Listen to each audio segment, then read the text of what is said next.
UFC Fight Night Nashville. Lewis versus Teixeira just went down, and we're going to get into the meme cap recap of the entire event, starting with the first fight of the night. Of course, that was Fatima Klein versus...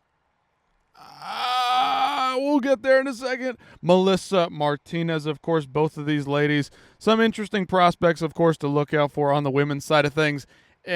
Not my cup of tea. But Fatima Klein did have herself a nice little finishing sequence here. Drops her with the head kick and then gets all over Martinez here. Very wonderful performance for her.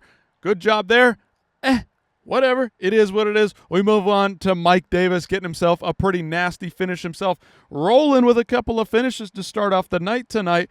Great card from top to bottom. This one in Nashville, Tennessee. Going to the...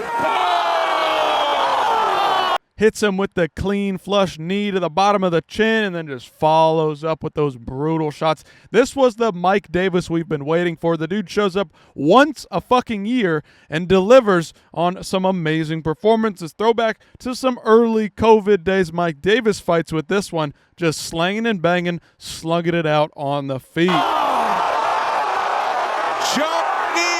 Hell yeah, throwing him down, puts him on the ground, finishes him. And then Walter Walker, of course, the younger/older brother, the bigger, badder brother of Johnny Walker. Yeah, this guy's a heavyweight. He's taking ankles every which way. That's 3 ankle locks in a fucking row for this guy. Absolutely ran through Kennedy in Zekchiku. Had absolutely nothing for him. He just dropped right down to that ankle. Never seen anything like it at heavyweight. Could this guy be the next big-time contender at heavyweight? We'll just have to wait and see. Can he keep climbing up the rankings, snatching ankles, breaking toes, and snapping every limb he can find? Let's go, Walter Walker. We keep moving along. Eduardo Mora, prospect coming up through the rankings at flyweight. But, of course, Lauren Murphy had something else to say about that. That was, you know what? I don't know what the fuck you're saying. I'm retiring. See ya. The crackhead's gone. Lauren Murphy, props to you for a great career.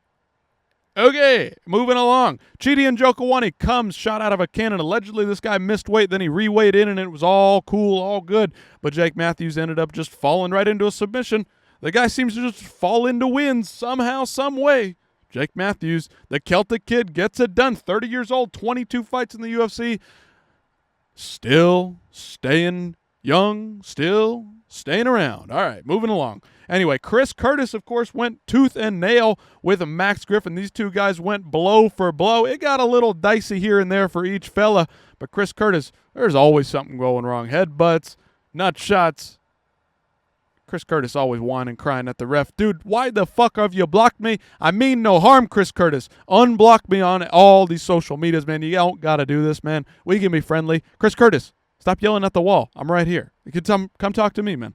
Anyway, Junior Tafa, of course, the big news was he's slimming down, going down to light heavyweight. Big news. Junior Tafa slimming down, going down to light heavyweight. He ain't done nothing but step back. The motherfucker ain't done nothing to his game plan. Didn't change a damn thing. Got his ass wrestled, then submitted in the second round. Who gives a flying fuck about that one? Tuco Tocos? All right, brother. Whatever. Moving along, Austin Lane, when he actually has to fight a decent MMA fighter. Vitor Petrino, of course, moving up from light heavyweight. We got somebody coming down, somebody going up, looking a little big, fatter, and tubbier. Oh, well, he still gets it done because guess what? Lighter, man, scale. Vitor Petrino locks in that submission over a guy who's what? 1-7 in the UFC at best. Has he even won a UFC fight? Austin Lane, the former Jacksonville Jaguars linebacker. Nobody gives a fuck, brother. Move along. Anyway, Nate the Train Landwehr hung in there tough, but ultimately Morgan Charrier, the Frenchman, knocked his ass out, knocked him into oblivion. Prayers up for Nate the Train. We just needed to get this guy a win in his home state.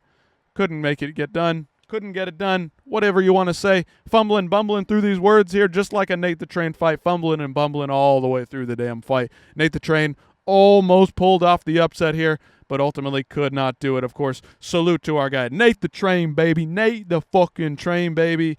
And then Steve Garcia, he just took it to an old washed Calvin Kattar. Calvin Kattar, damaged goods at this point, my friend. Maybe it's time to retire. 1-6 since that Max Holloway domination back in the early days, 2020, 2021, if you can remember way back in the day. Any of you casual fans out there, COVID fans out there, yeah, that's right. He's done. It's over. Calvin Kattar, sorry, brother. Steve Garcia came in like a wrecking ball and fucked shit up tonight.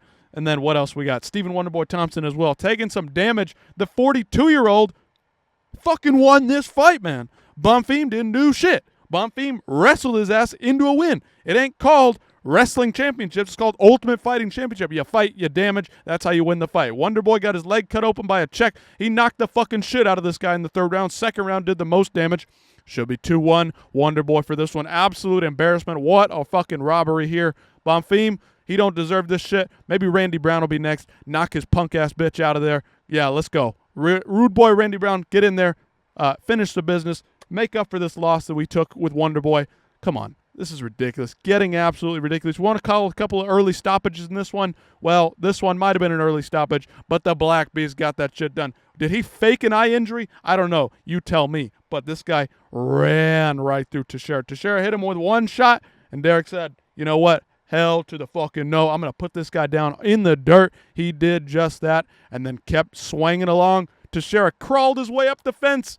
He just had nothing for him. There was nothing. It was over. Jason Herzog stepped in and said, you motherfucking cheater, you're out of here. It's done. Early stoppage, I don't give a shit. Derrick, the fucking Black Beast Lewis, impregnates the cage and gets the fuck out of there. He's going to throw his wife over his arms and get the fuck out of there. He's going to go to fucking Pound Town, if you know what I mean. Anyway, let me know what you guys think about this card from top to bottom. It was a fucking great-ass, fun-ass fight night card, and it was slanging and banging all the way through. Derrick the Black Beast Lewis caps it off with a good one. I'll see you guys next time.